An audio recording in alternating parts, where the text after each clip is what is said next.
Sistemi proporcional me listat hapura do t'ishte hapi I parë drejt demokratizimit të modelit aktual zgjedhor me që deputetin do ta kishte lidhur direkt me qytetarin, vlerëson kryetari I Qendrës për Demokraci dhe Zhvillim Orhan Murtezani. Ai tha se efektet negative të sistemit aktual proporcional janë sepse në vazhdimsi në skenën politike të Maqedonisë mizotrojnë nga dy parti politike shqiptare dhe maqedonase të cilat kanë pushtet absolut. Pra është një sistem I cili krijon një sistem dypartiak dhe është një model I cili tejmase thekson rëndësinë dhe peshën e liderit politik dhe homogenizimin e partive politike në dëm të lëvizjeve të reja politike. Hapja e listave zgjedhore, demokratizimi I partive të brendshme dhe krijimi I një dinamike politike e cila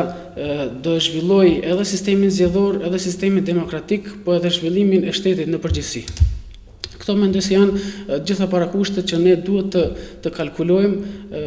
se cili model zgjedhor do të kishte qenë më I mirë, edhe për shqiptarët që jetojnë këtu, po edhe për shtetin në tërësi. Ai shtoi se në bazë të analizave sipërfaqësore njëjësi zgjedhore do të kishte rritur numrin e deputetëve shqiptar, por duhet pasur parasysh se cili model zgjedhor është I përshtatshëm jo vetëm në rritjen e numrit të deputetëve, por edhe në përfaqësimin më të mirë të shqiptarëve në parlament. Fatkeqësisht partitë politike shqiptare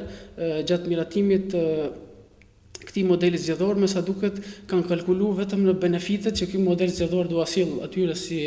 parti politike, pra me sa duket kanë kalkuluar vetëm në homogenizimin e subjekteve të tyre politike, për forcimin e figurës së liderit dhe pamundësimin e partive të vogla politike për t'i konkurruar ata. Murtezani në emër të Qendrës për Demokraci dhe Zhvillim bëri apel që partitë politike gjatë analizave të tyre mos të kenë parasysh vetëm kalkulimin e tyre politik, partiak e as atë nacional, por para se gjithashtu rritjen e kualitetit të parlamentit.